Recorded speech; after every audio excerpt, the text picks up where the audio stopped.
Oke, Bunda, selamat malam nih. Terkait melihat Atta yang dihujat netizen karena diduga sindir puji terkait konten yang pacaran lama-lama, kok gak dikenalin orang tua gitu. Nah, mungkin Bunda seperti apa sih melihatnya? Itu sebetulnya kan saya nggak tahu ya apakah Nawa itu niatnya adalah untuk orang tertentu atau memang sebetulnya hanya satu statement biasa. Tapi kita nih harus berhati-hati, komunikasi kita tuh harus jelas. Di dalam komunikasi itu ada yang misalnya komunikasi asertif, menyatakan perasaan, pikiran dan keinginan kita tertuju pada orang yang jelas tanpa menyakiti orang tuh. Jadi kalau misalnya kita ngomong kepada orang itu, misalnya kamu kok kayak gitu ya, tapi kamu bisa begini-begini ya, misalnya gitu. Kita memberikan masukan juga kepada dia, itu asertif, menyatakan perasaan pikiran tapi tidak menyakiti orang itu. Tetapi ada juga komunikasi yang agresif. Agresif itu adalah menyatakan perasaan, pikiran dan keinginan kita, tapi pada saat yang bersamaan orang ini seperti kayak menggunakan kekerasan, kata-katanya kasar dan sebagainya kepada orang yang bersangkutan. Nah, berikutnya ada lagi yang namanya submisif. Komunikasi submisif ini adalah komunikasi di mana orang itu menyatakan perasaannya kepada angin atau rumput yang bergoyang, pada orang umum gak jelas mau ke arah mana. Ini bahayanya kalau kita seperti ini, submisif ini adalah pada waktu kita bicara secara submisif, mungkin yang terkena banyak orang yang bukan sebetulnya tujuan utamanya. Ini yang harusnya kita perhatikan. Makanya pada waktu seseorang itu mengupload sesuatu, kata-katanya, arahnya kemana dan sebagainya, itu jadi tanda tanya untuk siapa ini sebetulnya. Makanya yang submisif ini sebetulnya komunikasinya nggak lancar, karena bisa menyakiti banyak orang, bukan hanya pada orang yang dituju. Bahkan orang yang dituju mungkin nggak tahu kalau ini tertuju pada dia gitu. Tapi itu Tergantung orangnya paham apa enggak. Kalau orangnya nggak paham, asal kalau lagi ada gejolak di hati apa terus kemudian dibuat aja, itu bisa saja dia tidak tahu dan tidak paham tentang apa yang sebetulnya ditulis tuh impactnya, dampaknya kepada orang lain gitu. Itulah yang saya bilang, sebelum mengupload sesuatu hati-hati, diperiksa ulang apakah ini bisa berdampak kepada orang. Ini perlu yang namanya empati ya untuk bisa memahami ini. Ya mungkin saja nggak terpikirkan akan sampai seperti itu, dan biasanya orang kan menyesal di belakang ya kalau itu ternyata berdampak kepada seseorang atau berdampak kepada seluruh komunitas mereka, yang kemudian dia akhirnya mendapatkan hujatan, baru kemudian setelah selesai baru ketahuan. Tapi awalnya mungkin nggak niatan mungkin, dan kemudian tidak berharap bahwa itu akan menjadi seperti itu gitu. Tapi kan Atta nih setelah mendapatkan hujatan netizen dia langsung menghapus nih, Bun. Gimana sih seseorang kalau melihat tindakan seperti itu? Ya karena mungkin daripada hujatannya makanya, karena kan gini, kalau kalimatnya nggak bagus juga, tidak hanya itu submisif, artinya nggak jelas kepada siapa dan itu tidak tertuju, bisa juga kata-kata yang ditulis itu menurut saya dipersepsikan orang menjadi seperti itu. Daripada persepsinya tambah kemana-mana, mungkin kemudian di stop oleh orang tersebut untuk kemudian dibuang atau ditiadakan lagi supaya orang-orang tidak berpikir kemana-mana gitu. Tapi kenapa Atta nggak mungkin klarifikasi sebelum dia memilih langkah untuk menghapus? Ya mungkin dia merasa bahwa sebetulnya memang tujuannya bukan untuk orang tersebut, mungkin ya, saya nggak tahu juga ya. Ada orang yang mengklarifikasi kalau itu kemudian memang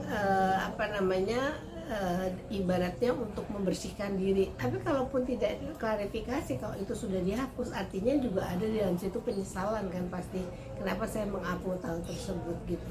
Tapi emang apakah jalan terbaik bagi seseorang untuk mengendalikan suasana netizen dari dia langsung hapus aja deh gitu? Menurut saya iya. Menurut saya nggak usah semuanya dipasang, diupload ke dalam sosial media kalau menurut saya malah gitu.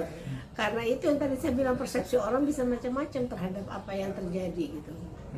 Ya nggak tahu ya apa niatannya, tapi yang jelas bahwa dia nggak mau sampai itu jauh lagi dipersepsi oleh orang banyak. Kalau tipikal orang seperti itu, kenapa sih Bun maunya stop aja dah gitu? Ya udah, nggak ada masalah gitu. Kalau menurut saya praktikal aja gitu. dan mungkin juga nggak niat untuk kemudian membuat orang lain menjadi terluka, jadi makanya stop aja gitu. Nah itu kan istrinya Aurel juga kan turut sedih nih Bun, dihujat padahal kan tidak ada, katanya tidak maksud seperti itu. Istrinya Iya. ikut nimbrung nih Bun, gimana tuh? Iya, karena suaminya, ya kalau suami istri kan kalau satu terkena sesuatu pasti istri atau teman hidupnya ya pasti merasa nggak nyaman dan sebagainya, dan sebagai istri juga kenapa tidak memperingatkan, biasanya ditanyakan gitu kan oleh netizen. Makanya kalau menurut saya yaitu sebelum melakukan apa-apa, dan kalau menurut saya kalau tidak perlu untuk kemudian diupload dan sebagainya, untuk apa gitu.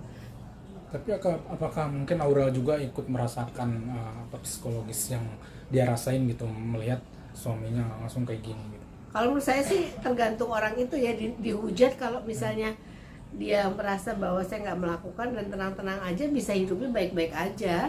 Tapi kalau misalnya sedikit ada orang dari netizen kemudian ngomong apa, kemudian berdampak berat kepada dirinya, itu artinya dia nggak kuat. Begitu seseorang main sosial media, pertama yang harus dia tahu bahwa kalau mendapatkan reaksi negatif ataupun positif harus siap. Kalau negatif harusnya bisa mengantisipasi gimana caranya supaya saya tidak terpengaruh oleh hal tersebut kayak gitu. Dan ini kalau misalnya terlukanya sampai berdalam sekali, itu artinya nggak siap menurut saya. Tapi kalau orang sekaliber yang disebutkan tadi harusnya sih udah siap ya, karena kan sudah lama main di sosial media. Bukan belum siap, mungkin hanya ikut berempati kepada suami aja. Ya kalau udah siap kan artinya mungkin dihapus nggak apa-apa supaya tidak memperpanjang, dan nggak usah berdampak terlalu dalam ke dalam dirinya kalau memang itu tidak niatannya itu. Kenapa sih repot banget untuk dinilai orang, takut? Kenapa nggak takut kalau dinilai Allah? Itu aja. Dan hati-hati, kalimat-kalimat itu juga bikin sesuatu yang tidak baik untuk kita juga biasanya gitu. Dan kita kelihatan jadi orang yang selalu ibaratnya ngepoin orang, ini apa, nggak nyaman gitu. Oh berarti gak nyaman seseorang itu langsung ngepoin itu udah pasti gak nyaman gitu? Ya dia pasti juga nggak nyaman gitu. Berarti kan gimana sih cara bijak jika orang itu bikin konten untuk tidak bermaksud menyinggung orang gitu kan? Bikin sesuai fakta. Kalau ngomong itu pakai fakta, tertuju kepada siapa gitu. Jadi jangan ngomong sama angin yang rumput bergoyang. Itu kan nanti ditangkap oleh banyak orang yang ngerasa itu kayak gue deh, kayaknya gue deh, jadinya gitu. Karena ada orang yang kemudian ngomong bahwa ini kamu tuh gini, saya nggak suka kamu gini. Tapi kalau saya ngelihat ya, mengevaluasi orang, ngapain sih di depan umum media sosial, telepon aja orangnya, ngomong sama orangnya gitu, itu paling gampang gitu.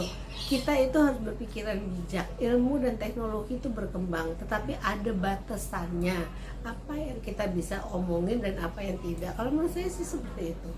Saya nggak tahu, saya nggak ahli dalam bikin konten, tetapi yang saya lihat orang kalau bikin konten itu tidak melihat dampak. Berarti langsung pure aja, ngomong langsung aja apa yang diomongin, itu abis itu minta maaf kayak gitu kan. Banyak sekali kan kejadian nanti menghujat apa, mengatakan apa, terus tiba-tiba dimasukin ke pidana, ke polisi dan sebagainya, minta maaf gitu. Kenapa mesti itu dulu? Kenapa tidak jalan yang benar? Karena apa yang kita omongin dalam bentuk tulisan atau apa itu berdampak, dosanya juga kita yang nanggung. Orang kalau kita bikin kan, orang-orang bikin konten tuh kalau makin aneh, makin bikin orang menghujat dan sebagainya, kadang-kadang malah merasa makin nyaman karena lebih banyak orang yang pengen lihat, pengen tahu gitu. Dan itu kan bukan berarti itu jadi konten yang bagus kalau dilihat terus dihujat, terus gimana? Konten banyak yang tidak mendidik. Tidak mendidik. Jadi kalau menurut saya bikin konten membuat mendidik orang untuk bisa jadi lebih baik. Setidak-tidaknya itu tidak bikin kita kelihatan jadi orang yang membuat onar aja. Tapi apakah Anta tuh harus minta maaf gitu secara terbuka gitu kan? Karena dia langsung kayak merasa ditutup gitu seseorang.